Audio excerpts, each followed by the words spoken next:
এই যে আমরা আমাদের বাড়িতে পুরনো ইলেকট্রিক তার নষ্ট হলে ফেলে দেই, কেউ আবার ভাঙ্গারির দোকানে দেয়, কেউ রাস্তায় ছুঁড়ে ফেলে রাখে। এসব পুরনো তার আসলে কত বড় সম্পদ সেটা আফ্রিকার মানুষরা খুব ভালো জানে। ওখানে এই পুরনো তার কেউ ফেলে দেয় না, কারণ এই তারের ভেতরে যে তামার তার থাকে সেটা ওদের কাছে যেন সোনার রূপার মতোই। আফ্রিকার বিভিন্ন জায়গায় লোকজন এই পুরনো তারগুলো সংগ্রহ করে, এই তারের উপরে প্লাস্টিকের খোলস ছাড়িয়ে ভেতরে তামার তার বের করে। এরপর সেই তামার তার কেটে ছোট ছোট অংশে ভাগ করা হয়। তারপর এগুলো নিয়ে ওরা যায় মাটির তৈরি বড় বড় চুল্লির কাছে। সেখানে এই তামার টুকরাগুলো প্রচন্ড আগুনে গুলিয়ে ফেলে। এই আগুনের তাপে তামা গলে গিয়ে তরল ধাতুতে পরিণত হয়। তারপর সেই তরল তামা বিভিন্ন আকৃতির ছাঁচে ঢালা হয়। এই ছাঁচগুলো আগে থেকেই বানিয়ে রাখা থাকে।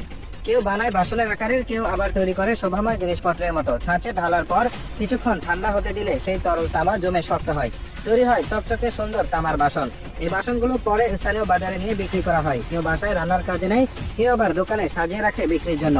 আর এই বাসনের দাম কম নয়, কারণ এগুলো তৈরি হয় খাঁটি তামা দিয়ে, ফলে দেখতে যেমন ভালো তেমনি টেকসই। অনেকে বলে এই তামার বাসনে রান্না করলে খাবারের স্বাদও আলাদা হয়। আর এই ব্যবসা থেকে আফ্রিকার বহু মানুষ এখন লাখ লাখ টাকা আয় করছে। যারা আগে দুমুঠো খাবারের চিন্তায় থাকতো, তারা এখন এই পুরনো তার কুড়িয়ে তার ভেতরের তামা বের করে সেটা গলিয়ে বাসন বানিয়ে বাজারে বিক্রি করে পেট চালায়।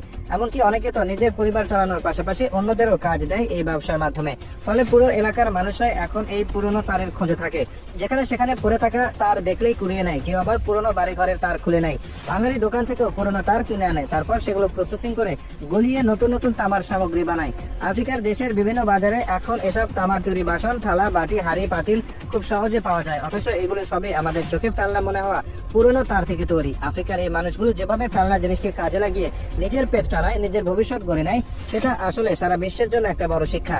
এই কারণে এখন অনেকে বলছে পুরনো তার ফেলার আগে 10 বার ভাবুন, কারণ যা আমরা অবহেলায় ফেলে দিচ্ছি সেটাই অন্য দেশের মানুষ কুড়িয়ে কোটি টাকার ব্যবসা গড়ে তুলছে। এভাবে আফ্রিকায় যে কয়েকজন মানুষ আগে বেকার ছিল, এখন তারা পুরনো তার আর তামার ব্যবসা করে নিজের পরিবার চালাচ্ছে। কেউ কেউ আবার নিজস্ব কারখানাও গড়ে তুলেছে, যেখানে নিয়মিত পুরনো তার গলিয়ে নতুন বাসন তৈরি হয়।